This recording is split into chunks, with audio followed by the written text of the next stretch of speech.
Era manhã de domingo. O céu tingia-se com os tons suaves de um amanhecer sereno.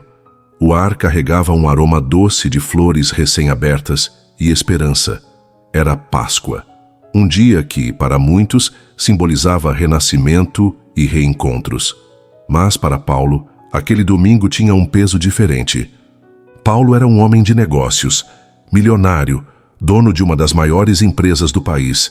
Sua vida era feita de reuniões, viagens internacionais e contratos milionários.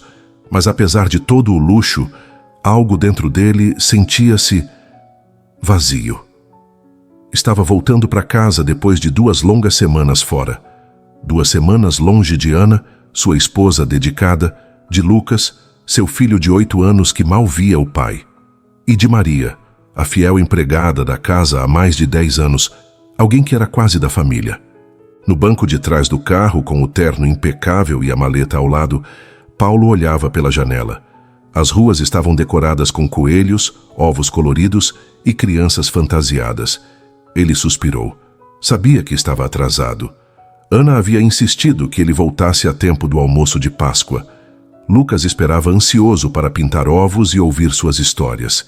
Ele prometeu que não falharia desta vez. Pela primeira vez em anos, queria fazer parte daquilo. No caminho, mandou o motorista parar em uma loja de chocolates. Queria surpreender a família. Talvez fosse uma tentativa de se redimir pelo tempo ausente, ou talvez apenas um gesto. Mas o que viu ali mudou completamente o rumo de tudo. Em frente à loja, sentado no chão frio da calçada, havia um menino, sujo, com os cabelos desgrenhados e os olhos fundos. Devia ter no máximo 13 anos. Na mão, um papelão com letras tortas. Ajude com o que puder. Deus te abençoe. Paulo hesitou. Por um momento, seus olhos se cruzaram com os do garoto, e naquele instante, algo queimou em seu peito. Aqueles olhos não pediam apenas dinheiro, pediam socorro, mas ele desviou o olhar. Pegou os chocolates mais caros da loja e voltou para o carro como se nada tivesse acontecido. Mas dentro dele, algo tinha mudado. No caminho para casa, o silêncio no carro pesava mais do que qualquer ruído. O olhar daquele garoto não saía de sua mente. Era como se tivesse sido gravado a ferro em seu coração.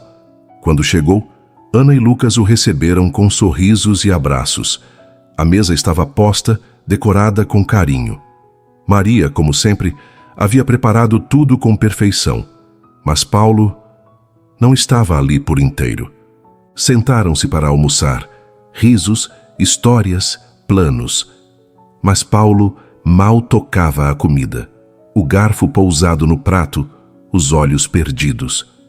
"Paulo", perguntou Ana preocupada, "está tudo bem?" Ele apenas assentiu, mas seu coração gritava. E então, sem dizer nada, levantou-se da mesa, pegou as chaves e saiu às pressas. Ana ficou em silêncio. Maria observou de longe, como quem já sabia que algo estava acontecendo. Paulo dirigia pelas ruas da cidade com o coração acelerado, como se algo maior o estivesse guiando. Procurava por aquele menino. O olhar dele não saía da sua mente. Virava esquinas, olhava calçadas, diminuía a velocidade, até que o viu, ainda ali, no mesmo lugar. Encolhido, abraçado aos próprios joelhos, tentando se proteger do frio e do descaso do mundo. Paulo estacionou o carro e se aproximou. O menino o olhou assustado. "Ei, garoto, tudo bem?" Tô sim, senhor", disse ele com a voz embargada e tímida. Houve um silêncio. Paulo se agachou na altura dele. "Qual é o seu nome?" "João." "Quantos anos você tem, João?" 13. Paulo engoliu seco. Aquele menino era só uma criança, mas seus olhos carregavam uma vida inteira de sofrimento. "E sua família? Onde está sua mãe?" João abaixou o olhar. Seus olhos marejaram.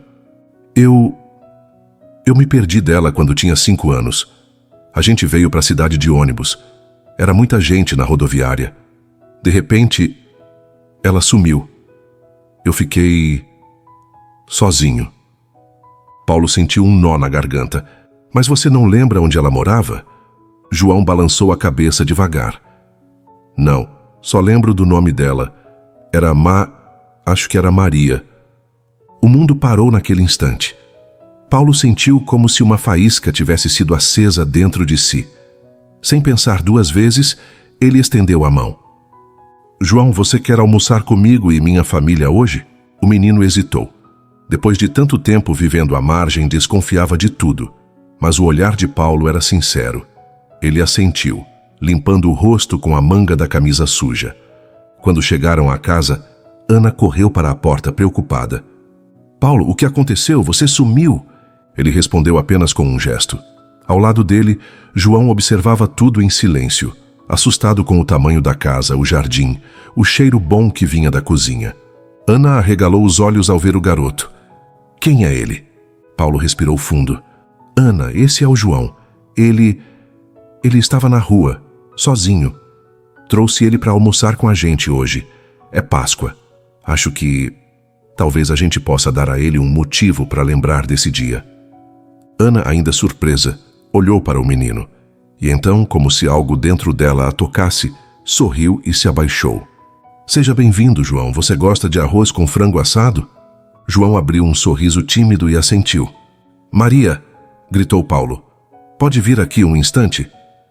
Maria veio da cozinha enxugando as mãos no avental. Quando viu o menino, parou de repente. Seu rosto empalideceu. Paulo, quem é esse garoto? Ele olhou para ela com os olhos marejados. O nome dele é João, tem 13 anos, e disse que perdeu a mãe quando tinha 5. Tudo o que lembra é que o nome dela era Maria. Maria deixou cair o pano no chão. Seu corpo tremeu. As lágrimas começaram a escorrer antes mesmo que ela dissesse uma palavra. João, sussurrou ela. João, é você? O menino olhou para ela confuso. Maria, você é minha mãe? Ela correu e o abraçou com toda a força de uma década de saudade. Chorava como uma criança. O menino, por um segundo, pareceu não entender. Até que, como se um véu se levantasse, seus braços envolveram o corpo da mulher. Mãe. Ana levou as mãos à boca. Lucas, sem entender direito, correu e abraçou os dois também. Paulo estava imóvel, tentando segurar o choro. Sem sucesso. Eu sabia, disse Maria entre soluços. Eu sabia que um dia Deus ia me trazer você de volta. Eu nunca parei de orar. Nunca perdi a fé. Era como se o tempo tivesse parado para assistir àquele momento. Um reencontro impossível, improvável, mas que havia acontecido. E justamente naquele dia, no domingo da Páscoa, no dia da esperança, a casa estava em silêncio, mas era um silêncio cheio. Um silêncio de 1000 vozes dentro do peito. Um silêncio que dizia mais do que palavras jamais poderiam. Maria ainda abraçava João como se temesse perdê-lo de novo. Ana, de olhos marejados, se aproximou com um lenço nas mãos. Paulo pegou o menino pela mão com carinho e disse: Venha, João. Você agora está em casa. Maria, com a voz ainda embargada pela emoção, olhou para Paulo e murmurou: Obrigada. Obrigada por ter trazido meu filho de volta. O que o Senhor fez hoje foi mais do que um gesto de bondade. Foi um milagre. Paulo apenas assentiu. Pela primeira vez em muito tempo, sentia-se completo. Como se todos os anos de trabalho, riqueza e conquistas tivessem sido apenas a estrada que o levaram até aquele momento.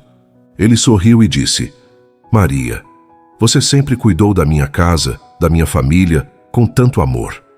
Talvez hoje Deus quis usar nossa família para cuidar da sua também. Todos se emocionaram. E então Ana falou com um sorriso terno: Maria, leve João para tomar um banho. Ele pode usar algumas roupas do Lucas. Depois, vamos todos almoçar juntos. Enquanto João tomava banho, Maria preparava um prato especial para ele. Colocou a toalha mais bonita na mesa.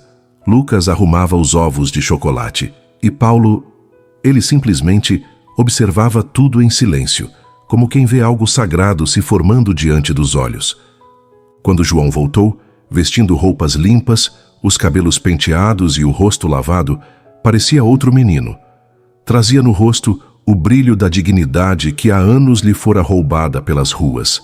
Sentaram-se todos à mesa. Pela primeira vez estavam completos. Ana puxou uma oração antes do almoço. As mãos se entrelaçaram. E Maria, com a voz trêmula, foi quem falou: Senhor, obrigado por este domingo. Obrigado por nunca permitir que a fé se apagasse em meu coração. E obrigada por ter colocado o Paulo no caminho do meu filho. Hoje, o meu coração ressuscitou. Durante o almoço, João comeu com gosto, mas com educação.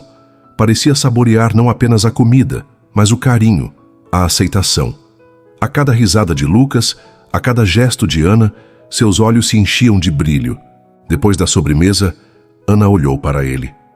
João, você quer nos contar um pouco da sua história? O menino assentiu, e então, por mais de 1 hora, ele falou. Falou das noites dormindo em papelões, das vezes que sentiu fome, frio, medo, dos dias em que quase perdeu a esperança. Mas também falou dos poucos momentos bons, de quando dividiu um pão com outro menino na rua, de uma senhora que o cobriu numa noite de chuva, de sonhos que nunca deixaram de viver dentro dele. E então ele olhou para Maria. Mas mesmo nos dias mais difíceis, eu sentia que a senhora estava comigo. Eu sonhava com a senhora todas as noites. Era como se estivesse me protegendo, mesmo de longe. Maria chorou em silêncio, segurando sua mão. Ana estava em prantos. Lucas, mesmo sem entender tudo, também chorava. E Paulo? Paulo olhava para tudo aquilo com um coração que nunca mais seria o mesmo. Naquele fim de tarde, a luz dourada do sol entrava pelas janelas, pintando as paredes com tons suaves de renascimento. A casa, que antes era só mais uma mansão silenciosa, agora pulsava vida, pulsava amor. João estava no jardim, brincando com Lucas. Riam juntos como irmãos que o tempo separou, mas que o destino decidiu unir. Ana e Maria observavam da varanda, com lágrimas silenciosas escorrendo em sorrisos. Paulo, encostado no batente da porta, contemplava a cena como quem assiste a um milagre com os próprios olhos. Na cabeça dele, uma pergunta ecoava. Quantas vezes o mundo nos oferece a chance de fazer algo que realmente importa, e a gente simplesmente passa direto? Ele quase fez isso. Quase deixou João para trás, como tantos já haviam feito. Mas naquela manhã de Páscoa, algo dentro dele despertou. Algo que o dinheiro, o sucesso ou os negócios nunca haviam tocado. João não era apenas um menino de rua. João era um lembrete de que a vida, mesmo quando parece vazia, sempre pode ser preenchida de amor. Naquela noite, antes de dormir, João ficou no quarto de hóspedes, uma cama de verdade, travesseiro fofo, um cobertor quente. Mas o que o aqueceu mesmo foi a voz que ouviu ao sair do banho, quando Maria lhe disse: Agora você está em casa, meu filho, e eu nunca mais vou deixar você se perder. Paulo e Ana decidiram que Maria e João ficariam morando ali. Ele teria um lar, estudaria, teria apoio, amor, família. Na parede da sala, ao lado das fotos de Lucas, agora havia também uma moldura com a frase: Deus não se atrasa, Ele age no tempo certo. E às vezes a resposta que esperamos vem na forma de alguém que a gente quase não percebe. Que essa história desperte algo dentro de você. Talvez hoje você seja o Paulo e precise ouvir um chamado para ajudar alguém. Talvez você seja a Maria, esperando, orando, crendo. Ou talvez você seja o João, perdido, machucado, esperando ser encontrado.